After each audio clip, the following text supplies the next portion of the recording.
Good morning everyone. म चाहिँ आज अघि नै 4:30 उठेर कामहरू सबै तुरिसकेँ हो।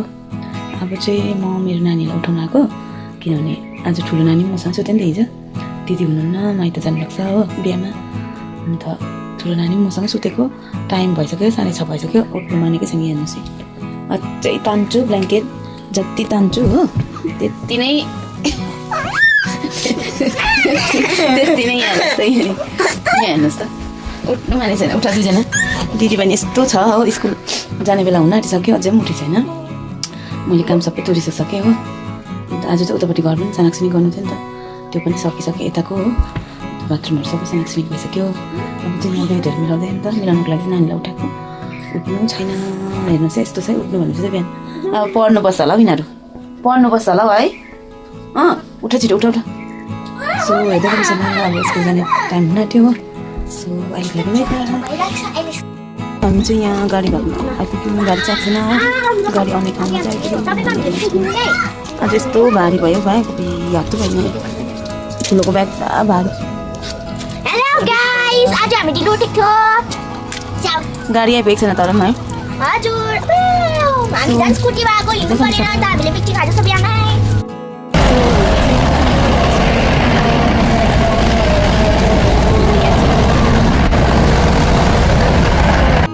फेरि यहाँ बसिरहेछौँ। साथीहरू सबै आफ्नो पनि धुन्न छ, मजाले बनायो। सबै आफ्नो पनि धुन्न छ होला,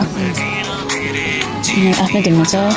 नानीले मन पराउँछ यस्तो आलु म यहाँ चाहिँ अब हामी लन्च गर्नु भनेको अब एकछिनमा चाहिँ हो। यिनीहरू यसरी लन्च गरेर चाहिँ त्यहाँबाट फेरि नानी लगेर सर्ट ब्रेकमा, नानीको सर्ट ब्रेकमा चाहिँ नानीलाई इन्जेक्सन हाल्नु लानुपर्छ नि त। अस्ति त्यो कुकुरले टोकेको थियो, त्यसको लास्ट उयो छ, इन्जेक्सन छ नि त। अनि त्यसको लागि चाहिँ अब सानै घरमा लान्छु हो। अन्त हेर्दै गर्नुहोस् होला अहिलेको लागि डबल भिडियो एकछिनमा देखाउनेछु। नानीलाई लिएर हस्पिटल जाँदैछु हो। माथिसम्म चाहिँ बसमा है, त्यहाँदेखि चल्दैछ नि त हस्पिटल चाहिँ। त्यहीँ हस्पिटल जाँदैछु।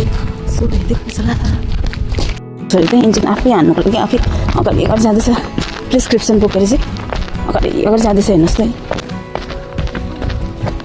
यस्तो एक्साइटेड छौ तिमी इन्जेक्सन हान्नु? त्यसो गर्नु हुँदैन नानी। यहाँ प्रिस्क्रिप्सन देखाएर पनि हामी आइसक्यो।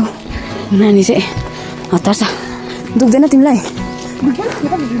रुँदैनौ? हेर्छु नि अहिले, रुन्छ कि रुँदैन खै हेरौँ। मिठाई नकिनिदिनु होइन, अन्त चाहिँ म रुइन भन्छु त। मलाई आज मिठाई किनिदिनु। इन्जेक्सन आइसक्यो। छिप्पेछु भन्नु, एक्साइटेड भएछ। डर लागेको छैन? डरेको छैन, नट लागिङ डर।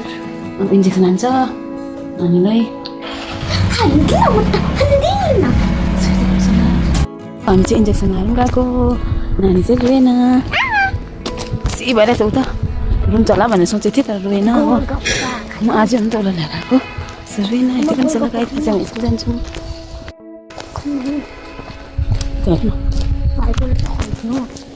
अब चाहिँ हामी हिँड्दै जाउँ है, माथि गाडी भयो भने गाडीमा जाउँ, नभए फेरि स्कुल ढिलो हुन्छ नि त। क्लासहरू आधी सकिसक्यो होला हो। छिटो छिटो गएर क्लासमा पुऱ्याउनुपर्छ नानीलाई, नभए मिस हुन्छ क्लासहरू। गाडी भएपछि गाडीमा जाउँ। हेर्दै गर्नुहोस् न, हामी स्कुल पुगेर देखाउँछु। गएर हत्तु उकालो यस्तो छ, गाडीहरू एउटा लाग्छ। नानी चाहिँ गोलगप्पा खाने अरे, पुरा दङ्गाउँदैछ मलाई। अघि चाहिँ खुसी खुसी भएर आएर चाहिँ गोलगप्पा खाने अरे भनेर चाहिँ मलाई दङ्गाउँदैछ आजकलले। म त मिसलाई पठाइदिन्छु। आउन छिटो, यहाँ हेर्नुहोस् त, छिटो आउनु नानु, गलेर हत्तु भइसक्यो। पठाउँदिनँ, आउनु जस्ट रोकिनु।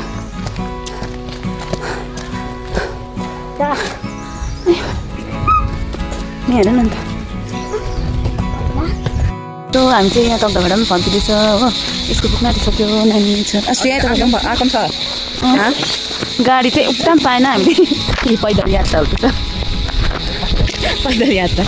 नानी त हामी त केही छैन हो, नानी पनि गयो। पुरा सेन्टर हो यो चाहिँ हो यहाँको।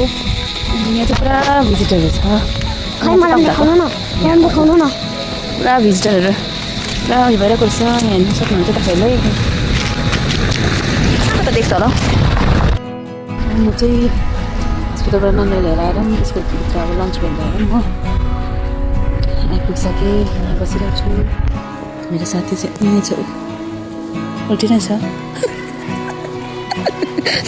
सिरानी र ब्ल्याङ्केट ओरेर